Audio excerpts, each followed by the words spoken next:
Sphinx made it pro.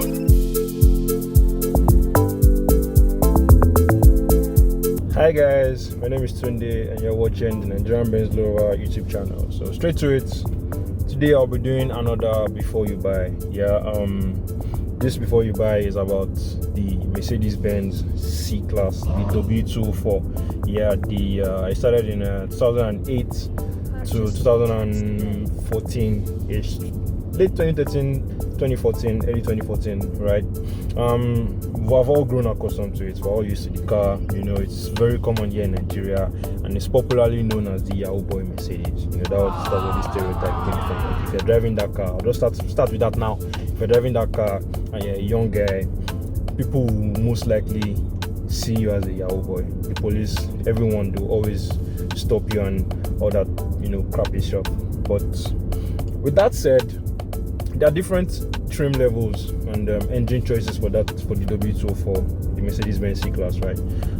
So there's the elegant trim, there's the luxury trim, there's the sports trim. The sports trim is usually on the C300. I mean, you can actually get that on the lower end models, like in the C180, C200 and the likes, right? And then we also have the sports trim. We also have the avant-garde too. We also have the sports trim, right? The sports trim is mainly like AMD kit and all that, but the C350 is like the proper sports C-class. So if you want the sporty C-class, we'll get to that, right? So if you're thinking of getting a W204 C-class, or you have one already and you're thinking of how to get the best out of it, then this video is for you. So let's get straight to the first thing.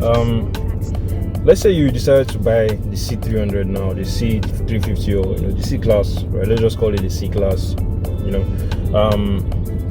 What will you be looking for, right? I remember in the last videos I talked about the type of driver you might be and all that. So let's say you are just looking for a nice Mercedes-Benz, a Mercedes-Benz person, but you want something that is very conservative, it doesn't consume too much fuel, and it's easy to maintain. The C-class, this particular C-class is actually very easy to maintain. It's arguably one of the most reliable modern Mercedes-Benz cars you can buy right now. So like, let's say you are the conservative type, you just want something for your daily commute to work or around the city, and you want something with that small engine, like that Toyota Corolla vibe kind of thing, then the advice is go for the C200. There's a C200, I believe there's a C200 compressor, right? And that comes with I believe it's a 1.8 liter engine, and it's supercharged, right? So it's up there, like good for highway speeds, but at the same time it's very economical.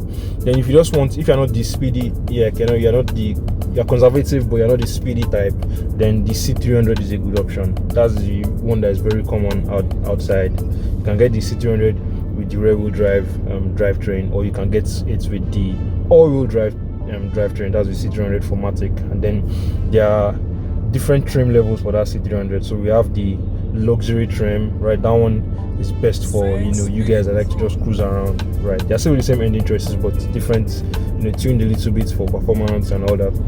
So the luxury trim has a grille, like you said in the video here. The Mercedes-Benz grille is more pronounced, and then you have the logo on top, the gold ornaments, right, for the luxury trim. And then there's the sports trim. That one is more common in these parts of Lagos, right? So and then there's also the avant-garde. The avant-garde is kind of like in between in terms of like the design look, but the avant-garde has a few more options here and there, right? Then if you are like the spirited driver, you like to drive sporty, normal chopping space, then you go for the C350. The C350 is awesome in my opinion. It comes with the more powerful engine, comes with the bigger brakes, and then it just has a better sporty look and stance about it. But if you are still feeling like, no, I want something more powerful, I want something more stronger, or that whatever, then the C63 is the one for you. Now the C63 is kind of old now. To me it's not old, but like there are like 2 generations ahead of it already, but like it's one of the best Mercedes-Benz sports cars out there. The engine is amazing, right? I don't know if I can that. Okay, it was like super amazing, right? Because it's a 6.2 liter naturally aspirated V8 using around 469 or 480 horsepower. I'm not sure. There's also a 507 edition with over 500 horsepower, but that engine is amazing. It just pulled and pulled, and the car is a mad.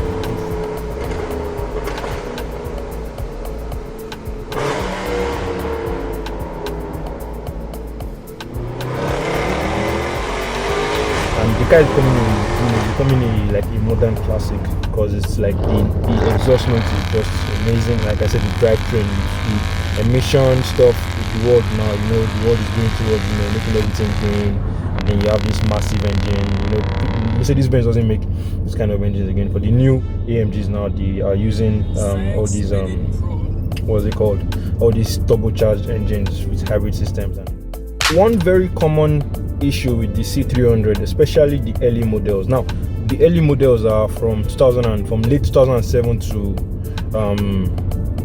late 2011 were the early models, like the first sets, and then from 2011, like late 2011, early 2012 to late 2014 were the facelifted models, right? You'll see a comparison video very soon. Nope. Yeah. And so like in the early models, especially the pre-facelifts, the plastic used to peel, like the rubber on the plastic. I don't know how they were designed, but they peel a lot. There are a lot of Citroens that you see with the peeled plastics, and though these things can be replaced and all, but it's not every time you want to be replacing all these things. So the plastic peels a lot. Even in the facelifted models, they still peel, but they're still a bit more newer compared to the older models. So if you are getting a C300, make sure to look out for those peeling plastics on the the window controls, the door lock buttons, even on the steering wheel. They're everywhere, so you just have to be very careful, look around, and even if you see one that you like and probably has a peeling plastic, then try and confirm the price, right, in the market, right, or online for one that you can, for replacement, stuff like that. Another thing now again is, before you buy the C300, think very well, think very hard about the Nigerian stereotype. Now, okay, me, I don't care what people say about me. I mean, I've almost practically straight piped my car, right? So I don't really care what people say about me.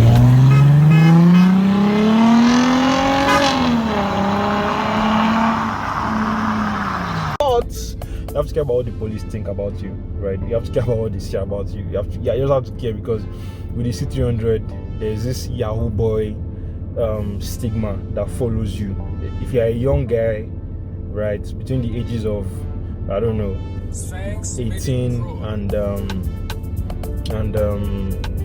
say 28, I don't know, and you have a baby face, you're done for. Don't buy this car, please. Don't buy this car, because the police will just harass you. Even if you have all your papers complete and you have a clean record and all that, they'll always find something to harass you, and then you have to be carrying like 500, 1K in your car every time just to give this guy something. So do not buy this car if you don't want to be harassed by the police all the time, right? But I mean, it's not as bad as it used to be, but just to be on the safe side. And if you are going to buy it, always try and look responsible. Have a just look smart, right? It will go a long way, trust me. So that's the stereotype. Remember, think about it long and hard.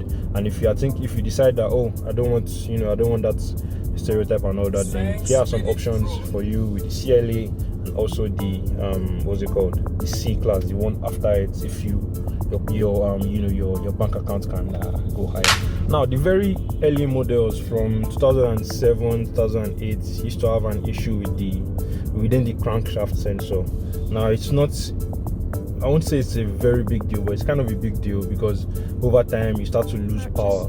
I believe the power from the C300, for example, then was about 228 horsepower or so. So you might feel, for all this highway overtaking. So before you go to buy these cars, if you have you have someone trying to sell you a 2008 C300, try and have a qualified mechanic. I'm going to be mentioning that throughout this video. Have a qualified mechanic with a proper scanning tool to go through the car and check all the fault codes, because this proper transfer sensor has a fault code. Like, there's a particular code, so to show it, then you can run references and get the exact thing. So Then also in some early models, fuel may leak from the fuel filter flange, right? Now this could be from maybe a bad fuel filter, and also from human error, right? I've witnessed that where the person didn't, the technician didn't, how will I put it, he didn't seal up the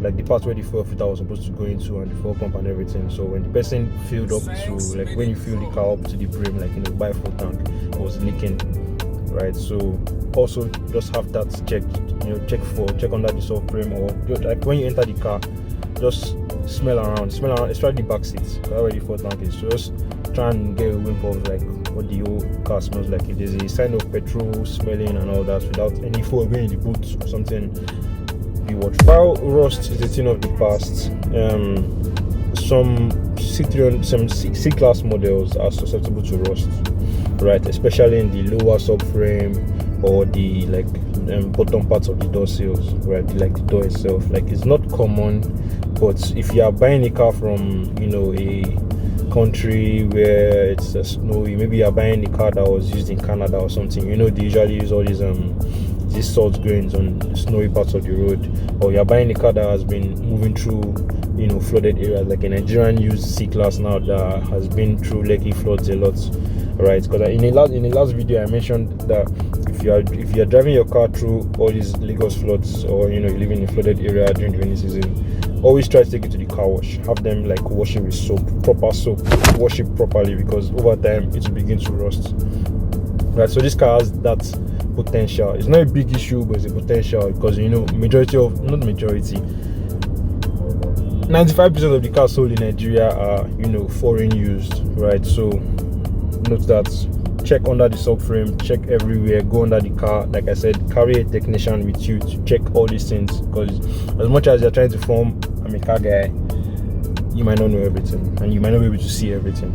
And then when buying this car, also check for the mileage. Obviously it will be hard to find one with under 50,000 kilometers, right? So when buying the car, also try and check the mass airflow sensor. This affects the engine performance and all that. So like I said, have the technician carry that scanner. The scanner will show if the mass airflow sensor is faulty, right? Because if it's faulty, then that is not good for the engine at all. That's not good for the engine. A lot of things, increased fuel consumption, low power output, stuff like that. So that mass airflow sensor is very, very important. So remember, have that scanner, check it. And then there's a common problem with the C350. Now the C350 shares the same engine with the E350. Yeah. Now there's a common problem. Like, it's not common, but something to do with the timing chain. The timing chain tends to fail in high mileage models, right? So when you take the car for a test drive, try to drive it around to get the engine up to temperature. Idle, check all the things, and listen very carefully for a knocking sound. Yeah. So keep your ears peeled for that knocking sound. If he has a knocking sound, talk with the dealer whether they fix it or go for something else instead. It's better to be safe than sorry. Like I said, these cars are let's say you're buying a 2008 C-class. This car has already done, it has been on the road for more than 10 years, maybe 9-11 years, so try and check the power steering pump, right? Because if the power steering pump is faulty, then you start having power steering fluid leaking. And one thing about these cars is it's not advisable to manage faults. There are some faults you can manage, but something like the power steering pump, it might cause a bigger problem on the long run, right? So check for any power steering fluid leaks, from where the reservoir is, and also check the steering if it's soft or hard, so I can know if you have to get a replacement or fashion the car, or stuff like that. Remember, higher mileage models, early models especially, 2008 to 2010. There are some issues with the early models too. They had those xenon lamps, right, where they will just stop working out of the blue.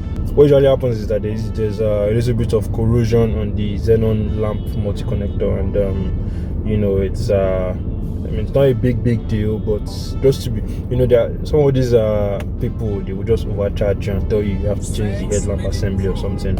So my advice is, if xenon bulb stops working, take it to a proper Mercedes-Benz technician or garage and have them check the multi-connector first. Yeah. Then if if it's working and all that, I know that the headlamp, the casing, the glass itself, try and get it buffed maybe once every year. because of that yellowing of the how will I put it, the polycarbonate casing. The C-class is an awesome car, honestly. Like, if you have, after watching the whole video, it's an awesome car. It's I think it's the perfect daily driver, apart from the AMG. I think the AMG is a perfect daily driver too, but then again, with this 4 issue and all that, the C350, C300, C200 compressor, even the diesel models are actually very good. The car is very reliable when you maintain it properly. Like, these cars give you signs to, you know, like it's time to service, or servicing that is in 30 days or something, you know. So just like service, anytime you hear any funny noise, go like take it to the mechanic, call your technician, tell them what's happening, because like you don't want this fault to start building up. Because when it starts to build up, then the repair bill becomes ridiculous, because these cars are very easy to maintain. But depending on your budget, the prices of the car ranges from as little as 2.5 million for a Nigerian used one that might not be in the best of shape, to as high as let's say 7 to 8 million for a like a 2014 2013 late model. Yeah. And then the AMGs, I am not sure of the prices of AMGs, but I'll put a picture here showing some prices of some AMGs, because AMGs, you can find them cheap and you can find them expensive sometimes. It's really hard to judge, right? But with that said, depending on your budget, if you want to buy the pre-facelift, I would advise you just buy the 2010 to 2011 models. Like, those ones still had some of the 2007 model issues fixed. So 2010 to 2011 models are usually going for around 4 million to 5 million. With the exchange rate and landing cost now, prices of cars are going high. But if you want to buy, my advice is, if you are like expendable and your budget can go up, I advise you just buy a 2012 model, right? That has much better equipment. The gauge cluster looks beautiful. Like, it doesn't look analog. It's more, you know, the graphics are better, and then it has more equipment, right? It has the lane departure assist, it has the bi-xenon bulbs, it has the what's it called, blind spot monitoring, it has the lane keep assist, and then, you know, like, the interior just looks more mature. It looks less plasticky, right? Because I remember the pre-facelift models, they have this kind of plastic interior, which isn't bad in my opinion, but the facelifted ones from 2012 to 2014 were, in my opinion, it was just like a perfect balance. Like, we brought it more in line with the, you know, higher end models. It looked more put together. Like I said, the pre-facelift, the 2008 to 2010 models are not bad, but personally, my own personal preference, that's what I will go for. Yeah. I want to give a big thanks to Minko Autos for, you know, allowing me to hang around with the car, and they have several models available for sale. So if you have you know, made up your mind on what to get, then you can come and check out some of the ones that they have on ground.